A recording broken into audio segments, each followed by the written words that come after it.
Si quieres diseñar mejores coches, no empieces por el futuro.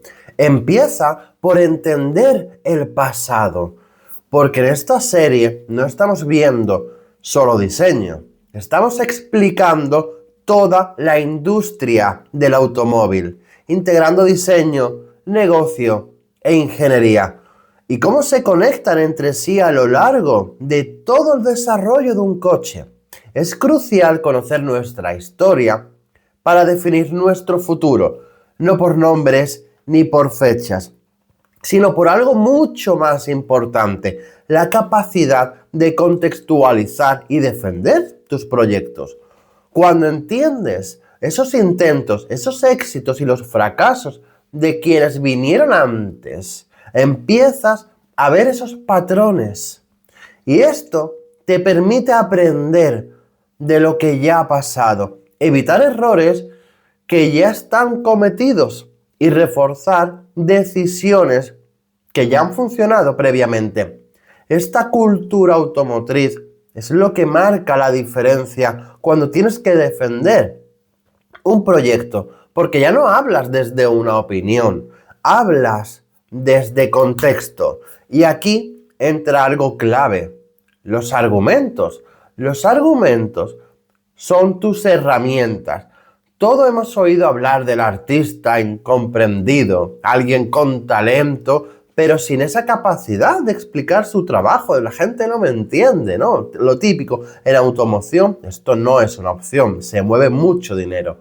Aquí necesitas una base sólida para argumentar cada decisión, porque no basta con que algo sea bueno, tiene que poder defenderse, y eso es todo en la vida, la verdad. Conocer la historia de las marcas, los inventos, hay un libro que es La historia prohibida del automóvil, el cual te recomiendo.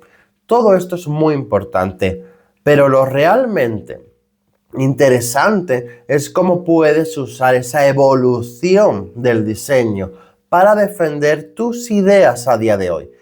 Y esto es algo que desarrollo tanto en el libro de Domina el negocio del automóvil como también esa parte histórica, lo de la historia prohibida del automóvil, porque te da ese contexto que luego utilizas en proyectos reales. Así que ahora vamos a centrarnos en algo concreto, en esa evolución del styling automotriz. No vamos a repasar toda la historia del automóvil, ¿vale? No es necesario, no es de esto. Vamos a ir directos a lo que importa, nos saltaremos muchas cosas, ¿vale? Cómo ha cambiado el diseño y qué puedes extraer tú de eso, lo que te sirva de utilidad. Porque entender esta evolución es clave para anticipar tendencias. Y esto es importante que lo interiorices. Los diseñadores no crean el coche de hoy. Crean el coche que veremos dentro de 5 años. Esta evolución no ocurre por casualidad, está impulsada por la tecnología, y ciertos intereses, por las reducciones de costes, también por la creatividad y también por los cambios culturales y legislativos. De hecho, uno de los primeros grandes éxitos del automóvil no tuvo nada, pero nada que ver con la velocidad. Tuvo que ver con la limpieza. Los primeros vehículos eliminaron un problema enorme en las ciudades: los excrementos de caballo, las cagadas de los caballos. Algo que formaba parte del día a día en las grandes urbes, grandes entre comillas en esa época. El coche resolvió una necesidad social, las cagadas de caballos. O sea, como siempre ocurre, cuando solucionas un problema, aparecen otros nuevos. Vale. En estos primeros años, el vehículo era pura ingeniería. La estructura se centraba únicamente en lo técnico, en los primeros años del automóvil. La carrocería simplemente protegía los componentes, nada más, nada más. La estética prácticamente no existía, o sea, no existía. Ahora sí que existe. Vamos a dar un salto, ¿de acuerdo? Vamos a ir a los años 30. Aquí empieza un cambio muy importante, ¿vale? El diseño ya empieza a tener peso, esa parte de styling. Todavía no es una disciplina definida, ni mucho menos, pero los fabricantes al menos empiezan a entender algo clave. El coche no solo tiene que funcionar sino que también tiene que gustar, tiene que transmitir algo. Y aquí empieza poco a poco el styling. El motor pasa al frontal, los capós se alargan por necesidad realmente, pero también por percepción. Y esto es muy importante a día de hoy, porque un capó largo siempre ha proyectado potencia. Esa asociación sigue vigente a día de hoy, cada vez va bajando un poco. Así que hoy estamos viendo cómo esto empieza a cambiar, esa asociación mental con la llegada del vehículo eléctrico. Ese espacio delantero ya no es necesario, para eso no hablo de términos de aerodinámica, y aparece un nuevo elemento, que sería el segundo maletero. Aquí tienes una oportunidad como diseñador, porque cambia la función del espacio. Y eso puede cambiar el diseño. Pero cuidado, estamos en una fase de transición. El mercado todavía está adaptándose, aunque ya en 2026 estamos en un punto bastante avanzado. Si reduces el capó en un deportivo eléctrico, vas a generar rechazo mental. No porque el diseño en sí sea incorrecto, sino porque rompe con una expectativa. Esa sensación de deportividad, de aerodinámica. Todavía está asociado ese capó largo a la potencia. Por ejemplo, el Porsche Taycan es eléctrico, no necesita en teoría frontal, no hablo de aerodinámica, que lo hablaremos más adelante, pero lo mantiene. Porque eliminarlo, insisto, no solo afecta a la aerodinámica, obviamente, ¿vale? Pero ahora lo que hablo es que afecta a cómo el cliente percibe el coche. Me centro ahora en el styling. Aquí tienes un reto interesante, ¿vale? Sería diseñar un deportivo eléctrico que mantenga una apariencia deportiva sin depender de un frontal tradicional. Porque hasta ahora los únicos que han eliminado ese frontal son minicoches urbanos pequeñitos tipo el Citroën Ami, donde la prioridad precisamente no es la deportividad, sino ese espacio del habitáculo, ¿vale? Sería solamente un módulo en esos coches en vez de 3. Así que fíjate en esto, lo que estamos viendo aquí no es solo diseño, es la interacción entre diseño, ingeniería y la percepción de cliente, esa visión 360, que es justo la forma en la que estamos analizando toda esta serie que estamos viendo. Así que vamos a seguir avanzando en el tiempo, a la siguiente década. Aquí empieza a cambiar algo importante de los coches. También curioso, sería el tema de los parachoques, por ejemplo. En esa época dejaron de ser siempre barras metálicas. ¿Vale? Aquí empiezan a ganar presencia. Se vuelven más complejos, más visibles. Todo esto lo cuento para que se vaya viendo esa evolución, ¿vale? También se empiezan a ser más estéticos, ¿no? Ese Cadillac, el dorado, con esos frontales, ¿no? En Estados Unidos esa tendencia se empezó a acelerar mucho más. Los cromados, que ya veremos eso cómo impacta, los parachoques súper grandes, empiezan a convertirse en una firma visual del coche. Esto no es solo estética, esto es identidad, porque aquí aparece algo clave. El coche ya no solo tiene que funcionar, también tiene, como hemos dicho, que transmitir esa presencia, y es lo que iremos hilando a lo largo del vídeo. Y en ese mismo contexto hay un momento histórico muy importante, muy importante. General Motors crea uno de los primeros departamentos de diseño del automóvil, dirigido por Harley Helm. Esto no fue nada fácil, o sea, hubo mucha resistencia interna cuando se creó esto. Ingenieros, directivos, muchos no veían, o la mayoría no veían el valor en el diseño exterior. Para ellos era algo secundario, y lo cuento porque esto se traslada a día de hoy. Lo veían innecesario. Y la lección de esto es que hoy nos parece obvio que el diseño estético vende, de hecho se está perdiendo y ya se contará el porqué. Pero en este momento había que demostrarlo, y eso obligó a Harley a hacer algo clave, que sería defender el diseño con argumentos, con datos en esa época, en 1927, con impacto en las ventas. Porque esto es importante, un diseñador no puede depender de la intuición, de me gustaría hacer tal cosa. Tiene que saber justificar cada decisión. Y más hoy, y más con datos, donde hay más información y datos que nunca. Harley Helm no solo diseñó, transformó la industria. Introdujo, por ejemplo, el uso de los bocetos, no fue el primero, pero lo introdujo, los modelos en arcilla, clay modeling, nuevas ideas estéticas como los cromados, los colores, por ejemplo, en dos tonos, que eso impacta en la producción, ya veremos cómo, los techos rígidos en los coches descapotables. Lo más importante de esto no fue el estilo, fue el cambio de mentalidad.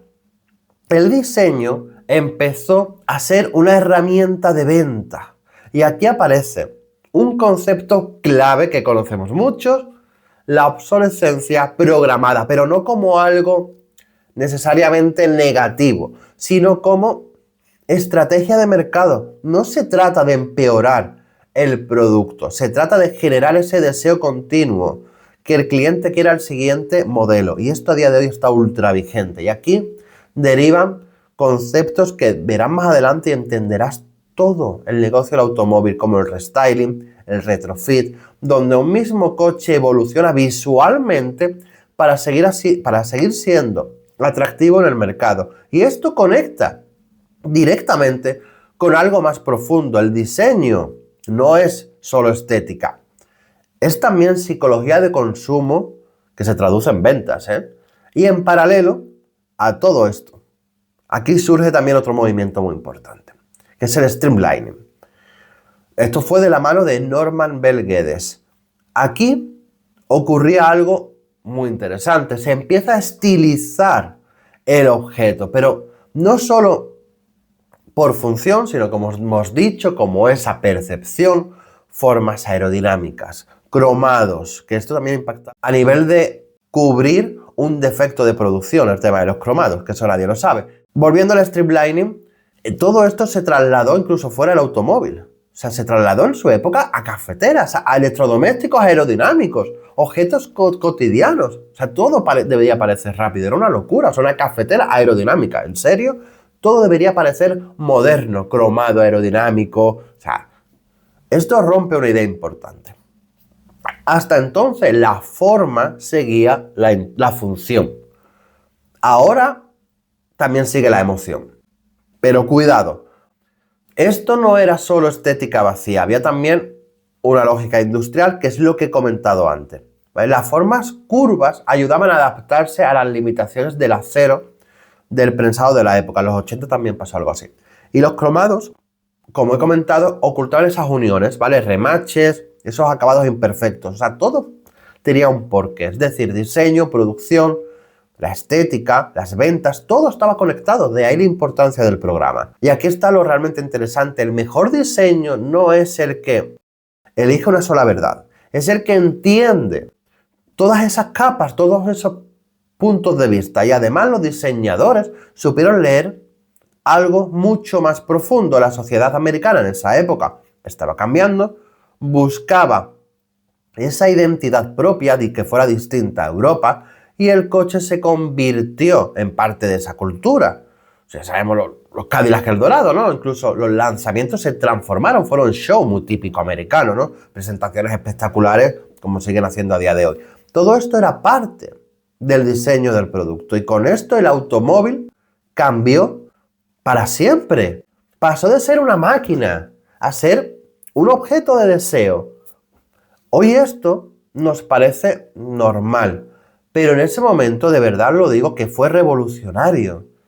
Y aquí es donde esta historia empieza a repetirse, por eso te la cuento, porque ahora estamos viviendo otro cambio de paradigma que pocos están entendiendo. Antes los coches se vendían por motor, precio, confort, luego por seguridad, los años 80-90, Volvo, luego por familia, luego por conectividad y sostenibilidad. Hoy estamos en ese punto de transición, uno que todavía no tiene un nombre claro, me refiero a una persona que sea el que lo esté liderando, y aquí tienes una oportunidad súper interesante, porque si entiendes qué mensaje domina hoy el mercado, puedes empezar a diseñar desde ahí, y no al revés, no desde tu idea hacia atrás. No es diseñar primero y justificar después, sino empezando por la parte de mercado, por la parte de entender el mensaje y traducirlo al diseño del vehículo. Y esto es exactamente el tipo de pensamiento que separa a un diseñador común de alguien que entiende la industria.